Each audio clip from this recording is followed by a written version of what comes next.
Uber and DoorDash don't care about you, but you already know that, because if you're watching this channel, we talk about the gig economy, the good, the bad, the ugly, the everyday occurrences of being a full or part-time gig driver.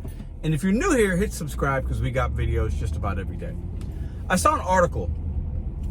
Uber CEO Dara Khosrowshahi, I think that's how you say his name. What a scummy kind of guy. But listen, it's my opinion. A lot of companies, he was being interviewed, and a lot of companies right now are going back to the office. They're trying to get people back into the office. No more remote work. They want people in the office. These places are paying for offices, leases. They gotta, make sure that they can justify having these nice buildings. And a lot of people don't want to go back to the office. I know friends that don't want to go back. I know some that are going to be going back, and it's not that big of a deal for them. But the Uber employees, some of them don't want to do it.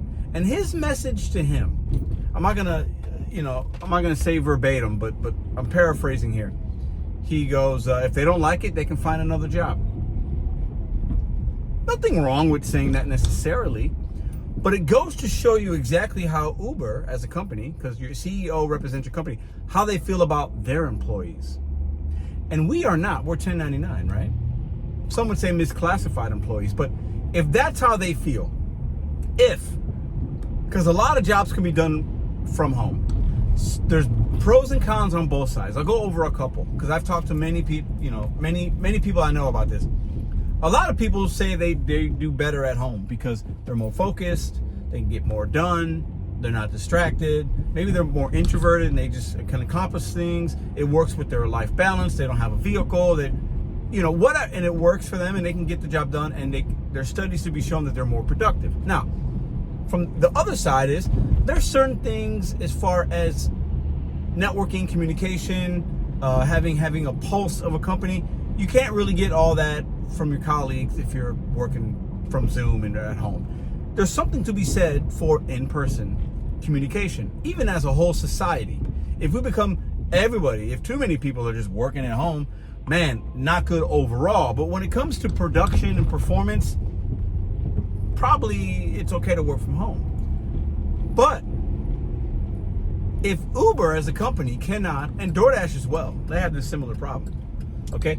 If they can't help the thousands of employees and say, hold up, let's look at this at a case-by-case basis. We want to keep this good employee happy and engaged. And we know that a lot of companies, it costs a lot of people to attract, hire, train, and retain. It costs more to do that than it does just to keep your people happy and maybe pay them more and maybe make sure that, hey, is this job do they need to come into the office and use their car, their fuel, get dressed, do all that? Can they do this job from home? If the answer is yes, let them work from home.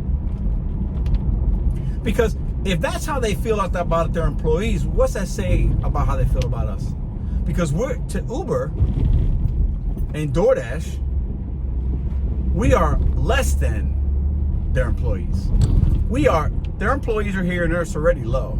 There's a gap between the powers that be at these big companies, and then you got the employees, and then we're somewhere, boom, we're off the screen. You can't even see us. We're not even on the radar. They care so little about us. The pay goes down. They only do good things if they're regulated by authorities or cities or whatever, states, to do something. And they manipulate us with these programs and all this stuff, and it's wild. So imagine what Dara would say, and if he was watching our videos and talking to us about, man, the take rate is crazy, you guys should just have a better system, better pay. Like, why are you taking 70% of these fares sometimes?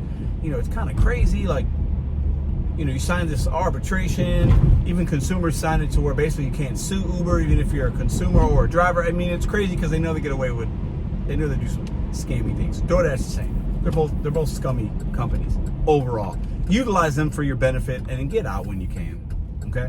But if that's how they feel about their employees, Dara would probably, and DetonYou would probably say, oh, they don't like working for the app? See ya, we don't need you. I'll get another 10 to replace you, Pedro. I'll get another 10 to replace you, Mike. I'll get another 10 to replace you, Samantha. Whatever your name is out there. I'll get another 10 to replace you, Muhammad. I'll get another 10 to replace you, Sarah. Will. Whatever. They don't care. You know how many people want to do this job? A lot. There's people on wait list for a reason. So as bad as we feel about the company sometimes, they know we still working. I'm working right now, getting ready to pick somebody up. But two things can exist at the same time. I can feel some type of way, but I can still earn money if I need to. And I guess the best thing I would say to Dara and Tony, listen, y'all don't care about us. Clearly, you don't even care about your own employees. You don't care about them. Oh, they don't like it? Get another job. What CEO talks like that? Bad ones. Leaders don't talk like that. They don't. They say, you know what? Okay, that's interesting. Maybe let's have a discussion about it. And then he has his people have discussions, and let's look at this, case by case, market by market. What are some of the issues people have coming into work? Because let's just keep these people happy because they're making our company go. Oh, let's keep these drivers happy because they're making the company. Nah, they just say, you know what? See ya. We'll replace you with cheaper labor. Most major companies that are big and that are publicly traded do that. They replace us with cheaper, more affordable, more meek, more ant-like, don't ask questions, just march at their drum workforce. And that's exactly what bad leaders do. Yeah, you might be a good financial leader for your shareholders, and really, these companies nowadays, that's all they care about. But you're a bad leader of your people when you speak in those terms. You just are. So I'll try to put the article I read in the description box. Check it out for yourself. But these companies don't care about their employees. So what makes us think that they're going to care about us? These videos help one another. But at the end of the day, I'm trying to get an interview with Tony, and who knows if that'll happen. I'm not giving up on it. But at the end of the day, they don't care. I'm some dude in St. Louis. You're some driver in Illinois or Florida. They don't care about you. Everything that they do, from programs to incentives and promotions, is to feed their shareholders and their pocketbooks and their bonuses. And then maybe it helps the consumer just stay active on the app. They do not care about you and I because they don't even care about their own employee base.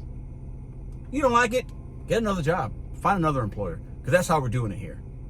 That's a bad leaders and bad coaches talk like that. It's 2025. It's not 1970, okay, 1950, where everybody was just an employee and a robot. And people have families, needs, demands. They want to know why. The workforce wants to know why. It doesn't mean they won't do it, but we want to know why. And to be a good leader now is different than it was before. Dara's stuck in 50 years ago. And it's shocking to see a CEO of a major company be like, they don't like it, they can find another job. They can find another employer. Horrible leadership from a top exec in this country of a huge company. I mean, it's very, very sad. But we should expect nothing less from these greedy CEOs.